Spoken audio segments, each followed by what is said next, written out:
الحمد لله رب العالمين، والصلاة والسلام أتمان الأكملان على سيد الأنبياء والمرسلين سيدنا ونبينا محمد وعلى آله وأصحابه أجمعين. أما بعد، السلام عليكم ورحمة الله وبركاته. الله رب العزة والجلال را شکر و حمد و ثنا و ستایش می نماییم که به ما بندگانش بار دیگر توفیق داد که در بزرگترین موضوع توحید و فهم و شرح و بیان و رکن و شروط لا اله الا الله با شما صحبت داشته باشیم. برادران و خواهران عزیزم، این حلقه ما حلقه 14 است و باذن الله در این حلقه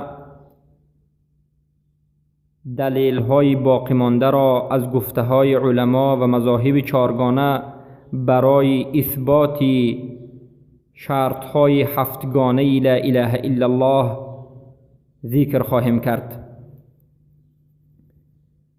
در حلقه های گذشته به شما ذکر نمودیم و بیان کردیم که لا اله الا الله این یک کلمه خشک و خالی و یک کلمه نیست که فقط بگویید و نطق کنید و به همین تمام است، بلکه این کلمه لا اله الا الله یک کلمه پرمعنا با خودش رکنها دارد که بیان گشت و این چنین به خودش شرطها دارد. شرطهای لا اله الا الله 7 است که به شما بیان گشت که علم است و یقین است و اخلاص، علم است و یقین است و صدق است و اخلاص است و محبت و قبول و انقیاد است. این 7 شرطهای صحت لا اله الا الله است. هر کسی که این شرطها را عملا به جا نمی آورد، لا اله الا الله گفته اش به این انسان هیچ منفعت نخواهد داد و این انسان حتی از مسلمانی، از ملت اسلام در حالت نابود شدن یکی از این شرطها یا که همه این شرطها از اسلام بیرون خواهد شد. پس برادران عزیز و خواهران بزرگوارم، این شرطها خود به خود پیدا نشده است. چه خیلی که برای شما بیان کردیم در حلقه گذشته از قرآن و از سنت رسول اکرم صلی الله علیه و سلم و این چنین از اجماع صحابه به شما ذکر نمودیم که این شروط 7گانه همه اش دلیل و اساس از قرآن و سنت و از اجماع صحابه دارد و این چنین دلیل عقلی را در حلقه گذشته به شما ذکر نمودیم. اما ان شاء الله سبحانه و تعالی در این حلقه گفته های علما را نسبت شرط های لا اله الا الله ذکر خواهیم کرد. چرا ما در مسئله دلیل آوردن در اثبات شرط های لا اله الا الله به نهایت دور و دراز یا که سخن را وسیع می کنیم و دلیل های زیاد را می آوریم؟ سببش این است که امروز مرجعه ها به نهایت کوشش می کنند و تألیف می کنند و تصنیف می کنند و صحبت ها و درس ها می دهند تا که به مسلمانان بگویند که لا اله الا الله یک کلمه خالی است و بی‌معناست. اعوذ بالله من ذلك. کوشش می کنند که بگویند لا اله الا الله شرط ندارد. کوشش می کنند که همین شرط 7گانه را که اهل سنت و الجماعت اثبات کرده است با قرآن و سنت و اجماع صحابه و عقلی و از سخنهای تابعین و از مذهب چهارگانه، همه این را می خواهند رد بکنند و می خواهند این شرط 7گانه را نابود گردانند. اما الله همیشه حفظ کننده دینش هست و الله کسی را خواهد به این حق هدایت خواهد کرد. پس بارک الله فیکم، در حقیقت این شرط ها اساسش از قرآن است و سنت است و اجماع صحابه و حتی عقلا هم تمام انسان می فهمد که این شرط ها وجود دارد. وقتی که ما بعد از این همه دلیل ها نظر به علمای سلف می کنیم، میبینیم که علمای سلف نیز در اثبات شرط لا اله الا الله صحبت کرده اند و صحبتشان در حقیقت نوعهای گوناگون با نوعهای گوناگون به ما رسیده است. و اما اونها این شرطهای لا اله الا الله را به چندین عباره بیان میکردند. حقوق لا اله الا الله میگفتند، بعضشون میگفتند حقوق لا اله الا الله. و حتی در بعض از کتب عقیده شما وقتی که میبینید که حقوق لا اله الا الله یعنی شرطهای لا اله الا الله، بعضشون همین شرطهای لا اله الا الله را ارکان لا اله الا الله گفتند.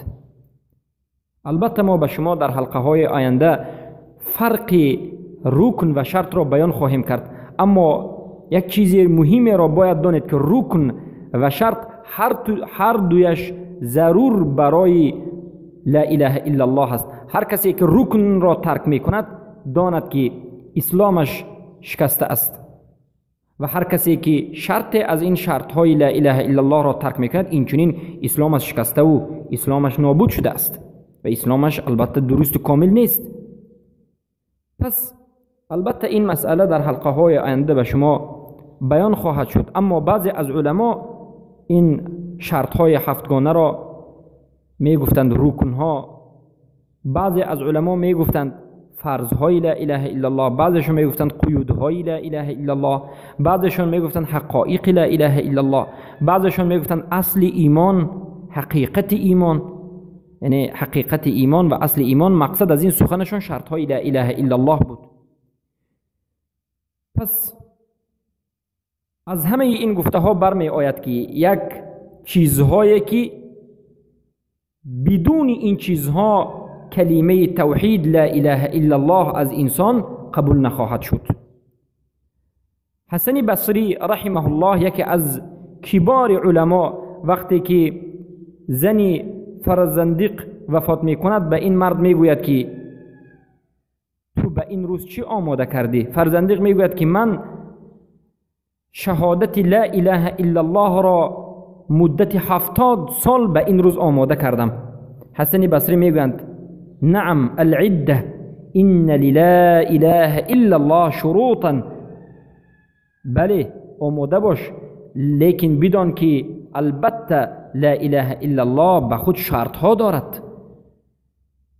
و البته این روایت را ابن ابی شیبه در مصنفشان و ابن سعد در طبقاتش و این چنین ابن رجب در کتاب توحید با لفظ های مختلف همه اینها روایت کردند. یعنی این روایت از حسن بصری روایت صحیح است. حسن بصری یکی از کبار تابعین بود. تابعین یعنی کسی که صحابه را دیده بود، پیامبر را دیده، کسی که پیامبر را دیده است، ایمان آورده است و به ایمانش وفات کرده است، این را صحابه میگویند. اما کسی که صحابگان را دیده است اما پیامبر را ندیده است این را تابعین میگویند. کسی که تابعین را دیده است تبع تابعین میگویند. حسن بصری رحمه الله یکی از بزرگترین تابعین ها بود که در حقیقت میگفتند که لا اله الا الله شرط ها دارد. پس بارک الله فیکم. از این گفته حسن بصری ما میفهمیم که این عباره شرط های لا اله الا الله، این عباره یعنی شرط های لا اله الا الله عباره خلفی نیست، یعنی عباره که نو پیدا نشده است، بلکه این عباره سلفی هست. یعنی عباره است که علمای سلف، علمای پیش گذشته عصر اول اسلام و یا که قرون مفضل اسلام این عباره را استفاده برده اند. خیلی که از حسن بصری بیان کردیم که گفتند لا اله الا الله به خود شرط ها را دارد. بارک الله فیکم.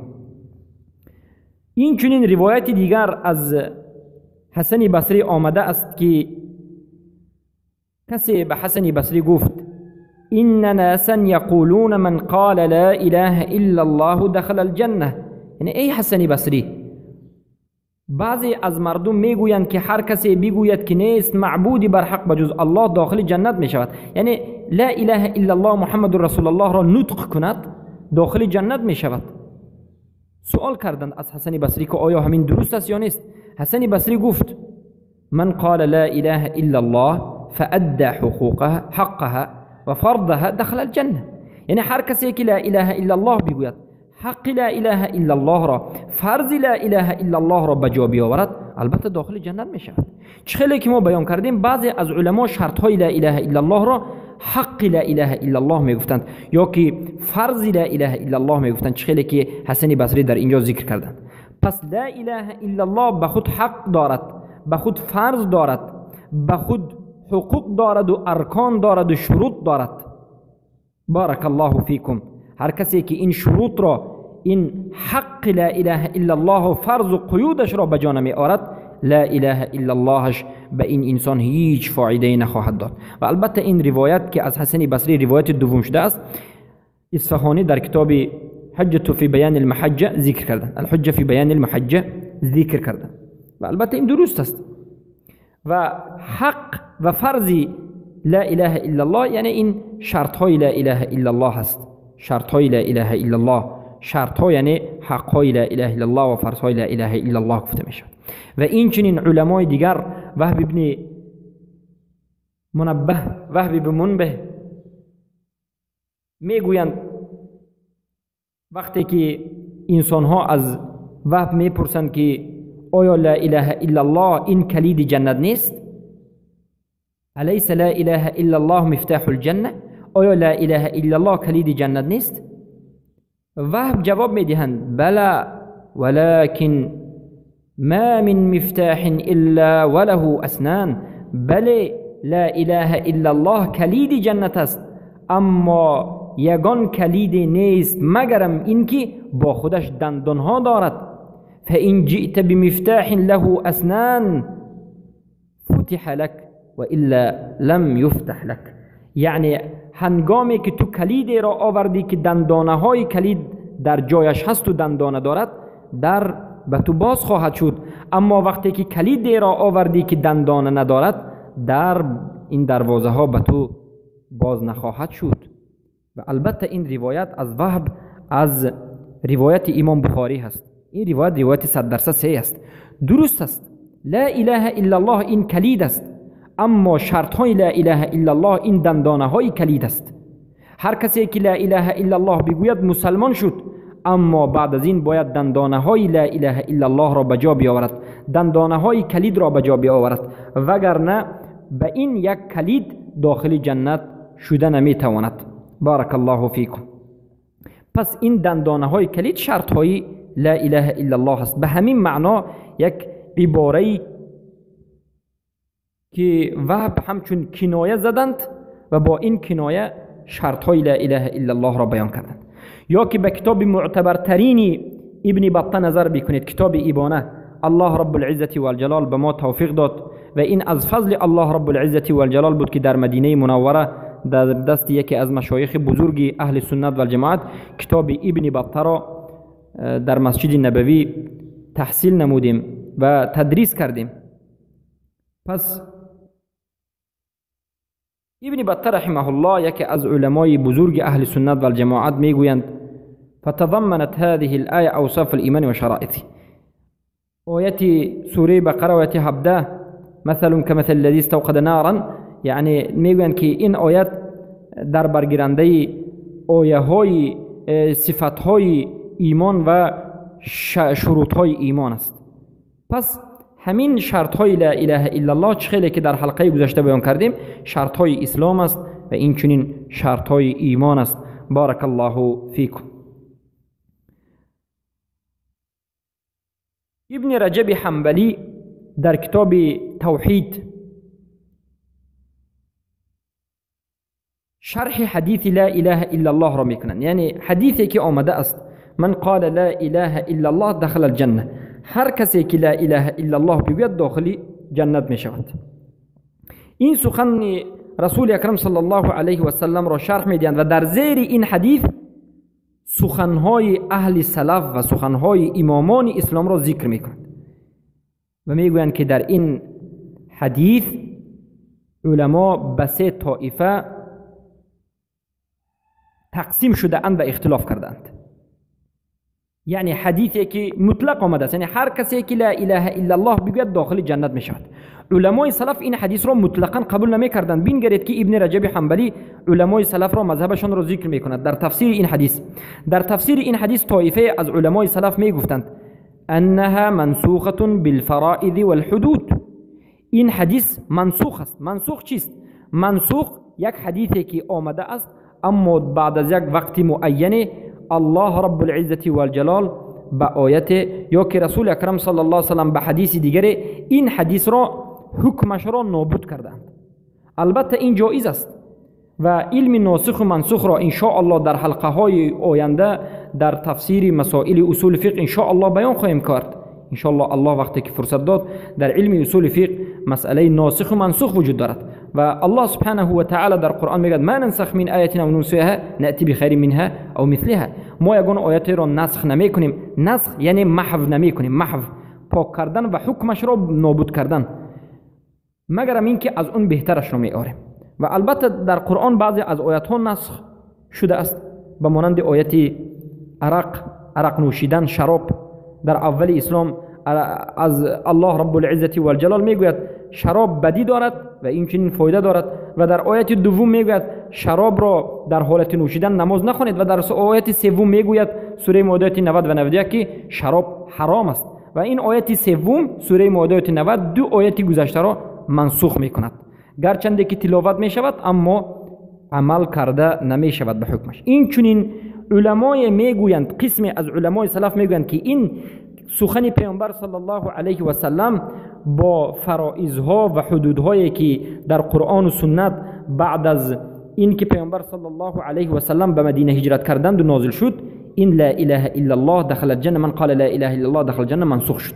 یعنی این حدیث عمل کرده نمی شود.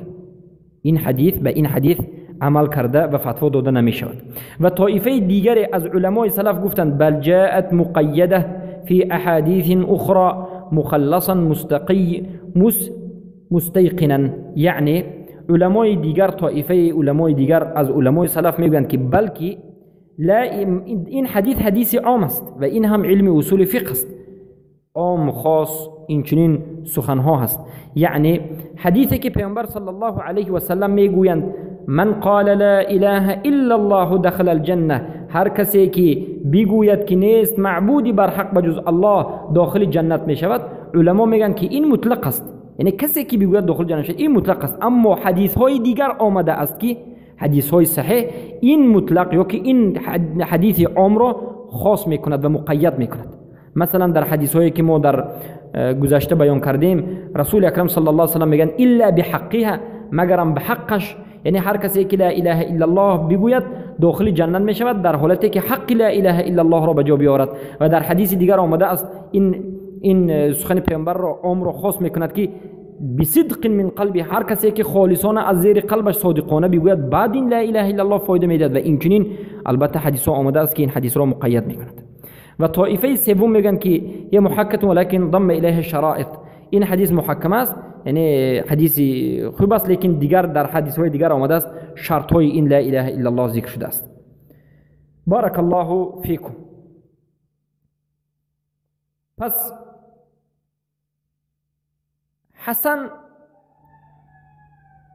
حسن بصری و وهب ابن منبه اینها میگن که مراد و مقصدی حدیث رسول الله صلی الله علیه و سلم که مرجئه ها همیشه میگویند که هر کسی که لا اله الا الله بگوید داخل جنت می شود، گویا که فقط لا اله الا الله گوید شد، یعنی دیگر هیچ عملی را انجام ندهید هم می شود، گویا که همین خلاص از مفهوم حدیث. حسن بصری و وهب میگویند که بلکه میگن این لا اله الا الله به خودش مقتضا دارد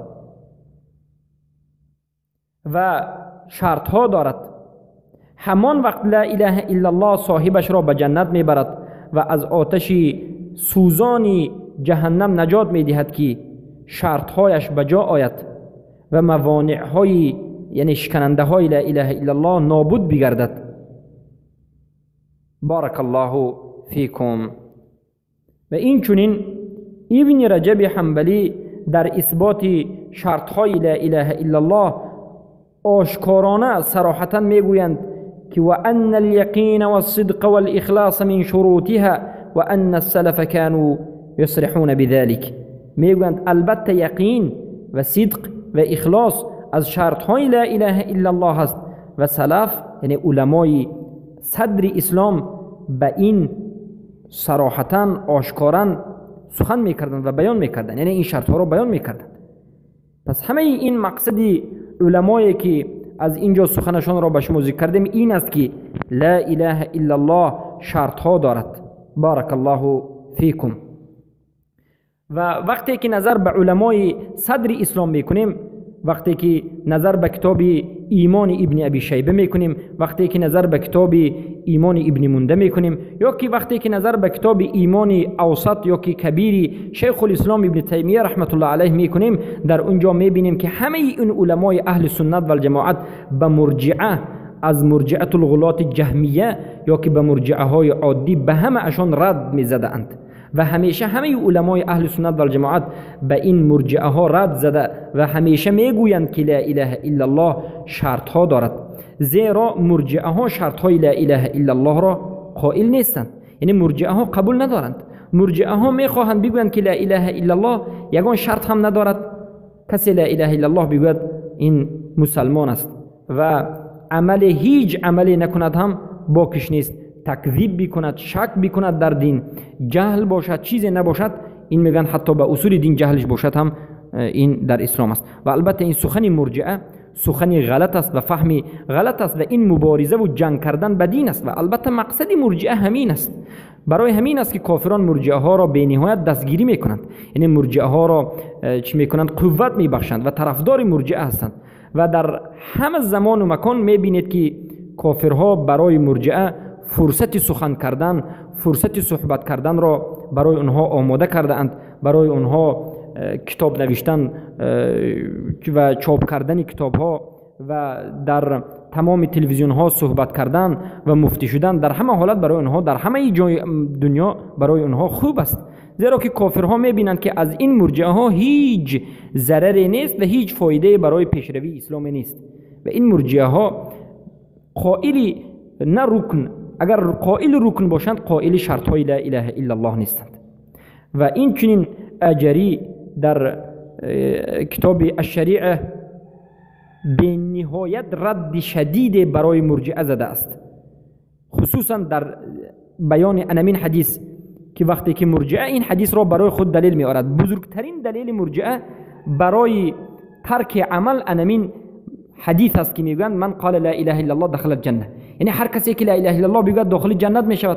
پیامبر در اینجا عمل را نگفتند، هیچ چیز را نگفتند، پس کسی که لا اله الا الله گوید مسلمان است، شرک را انجام میدهد، کفر را انجام میدهد، علم دارد، یقین دارد، ندارد، اخلاص دارد، ندارد، فرقی ندارد. این مذهب مذهب مرجعه است و دلیلشون همین حدیث است.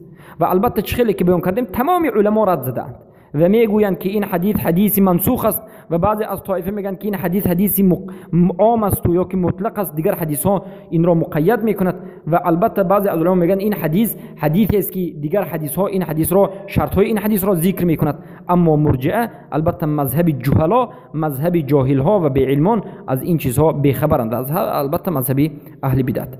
و این چنین ابن منده یک از علمای اهل سنت و الجماعت و ابن العبکری و ابن رجب، همه این علما رد شدید به مرجعه زدند در فهم این حدیث که فهم مرجعه غلط است.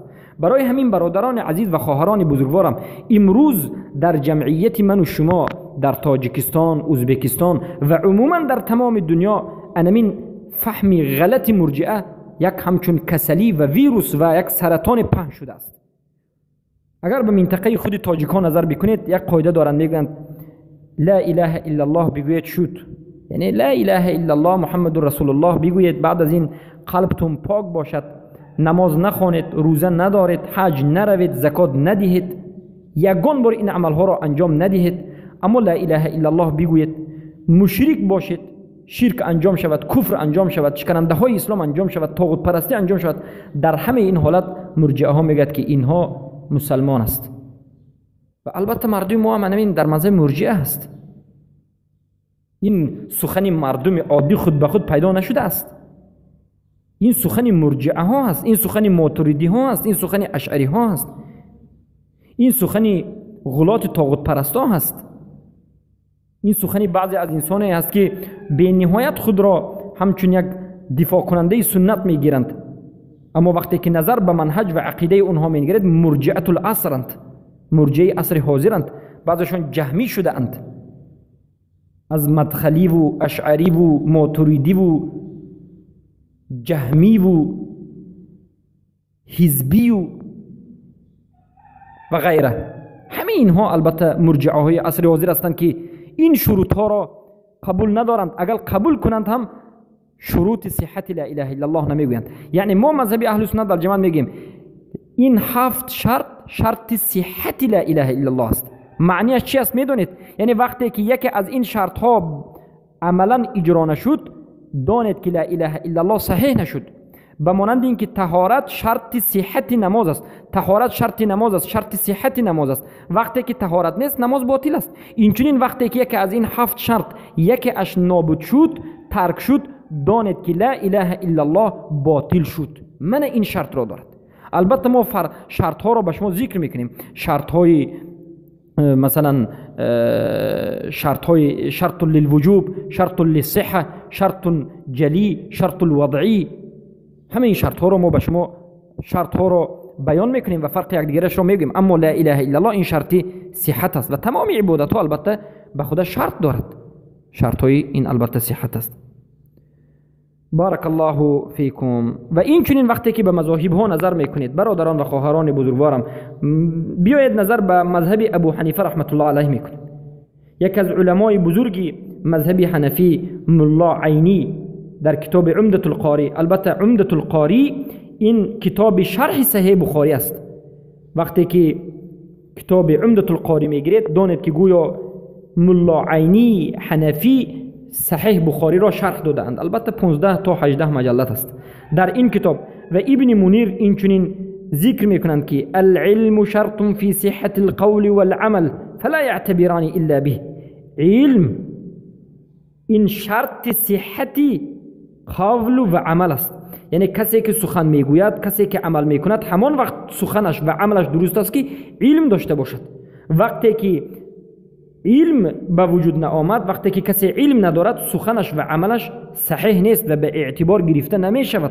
بارک الله فیکم. معنای سخن این است که وقتی که کسی لا اله الا الله بگوید، محمد رسول الله بگوید، اما علم نداشته باشد، معنای لا اله الا الله را نفهمد، همچون یک کلمه عادی بگوید، مسلمان نیست. باید معنیش را فهمد، اقرار بکند و بعد از این مسلمان است.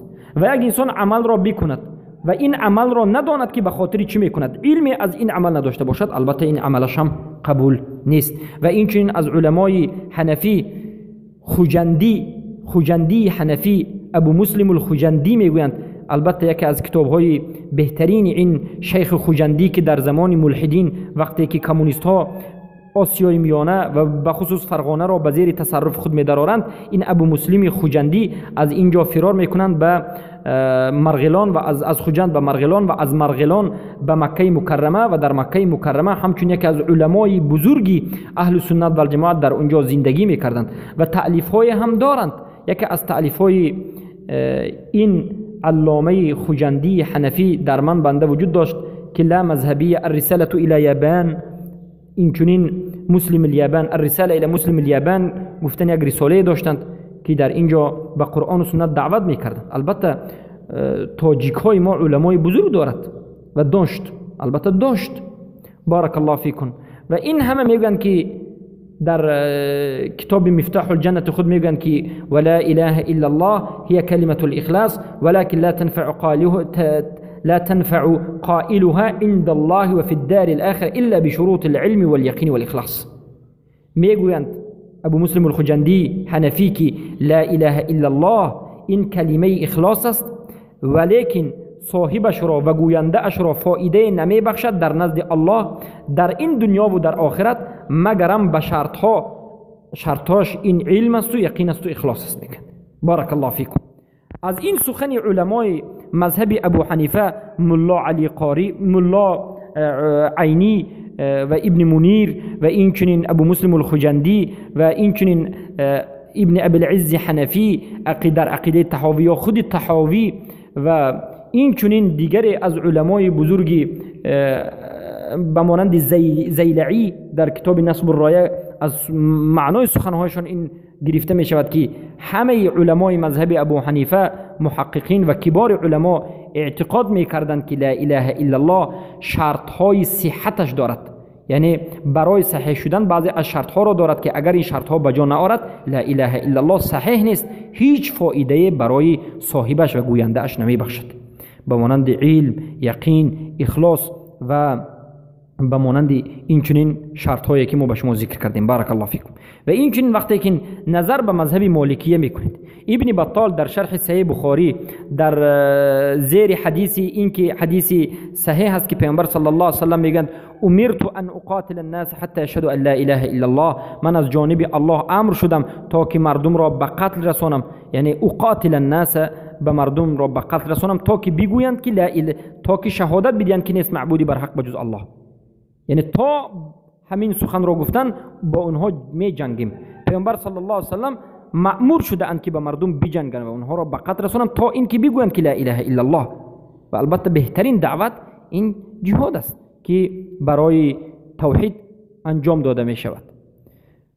پس هر کسی که اقرار کرد لا اله الا الله را اقرار کرد، راهش باز است، خونش حرام است، کشتنش ممکن نیست، مالش را هیچ کس گرفته نمیتواند، مالش در امان است، الا بظهور نقض شرائط ما اقر به بعد الاقرار بجملته.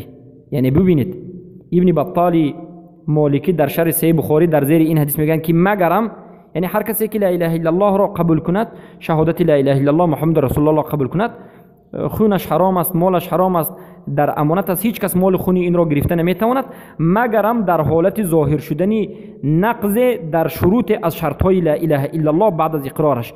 کسی اقرار بکند بعد از اقرارش در 7 شرط لا اله الا الله در یکی اش نقض بکند، شکند، ترک بکند، در این حالت میگن ذلك هو الحق الذي كشف قوله صلی الله علیه و سلم الا بحقه.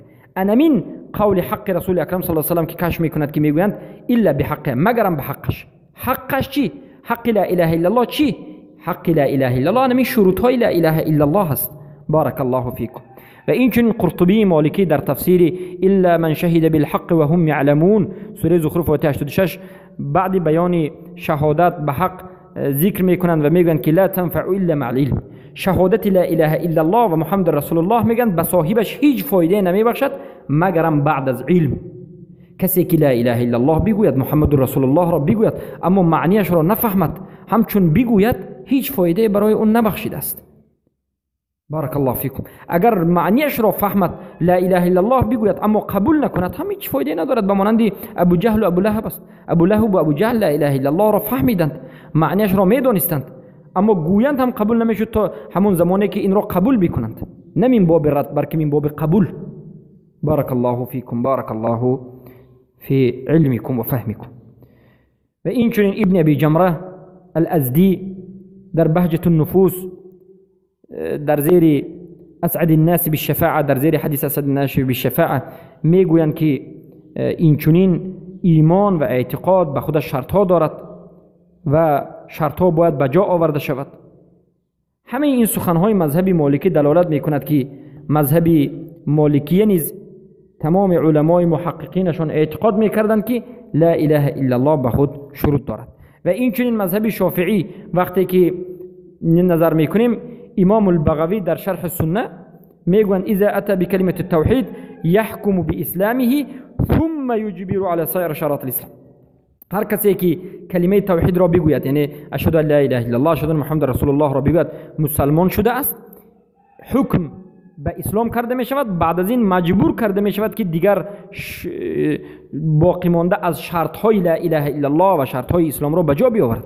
یا که ابن حجری اسقلانی در کتاب فتح الباری شرح صحیح بخاری در زیر حدیث اشتراط النطق بکلمه الشهادتی، یعنی شرط بودن نطق لا اله الا الله ذکر میکنند و میگویند که شرط لا اله الا الله به خودش شرط ها دارد. و این چنین امام بیهقی شافعی در اعتقاد ذکر میکنند شروط الوفات علی الایمان حتی استيقظ دخول الجنه. این چنین خطابی میگویند که الاخلاص هو الشرط في صحة الإيمان والإسلام معا. اخلاص شرط صحت ایمان و اسلام با همراهی دیگر است. بارک الله فیکم.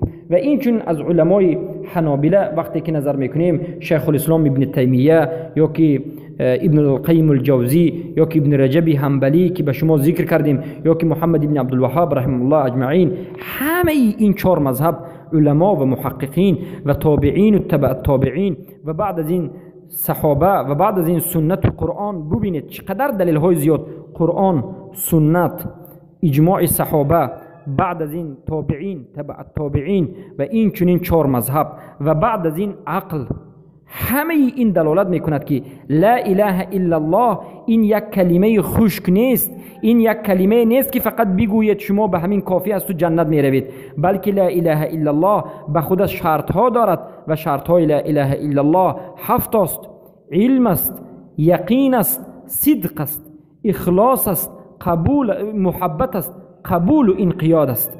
هر کسی که یکی از این شرط ها را ترک نماید اسلامش درست نیست و هر کسی که همه این شرط ها را ترک نماید اسلامش درست نیست، چگونه که قول علما و اجماع صحابه و همه اصحاب اهل سنت و الجماعت را به شما ذکر و بیان نمودیم. بارک الله فیکم. پس با همین سخن اولی، با همین سخن، این سخن را در همین مرحله به پایان می رسانیم و ان شاء الله سبحانه و تعالی در حلقه های آینده به شما بیان میکنیم که اولین کسی که این شرط 7 گانه را 7 تا ذکر کرده است کی است و دلیل های این و بعضی از مسائل دیگر را در این مسئله به شما بیان خواهیم کرد. سبحانك اللهم بحمدك اشهد ان لا اله الا انت استغفرك واتوب اليك.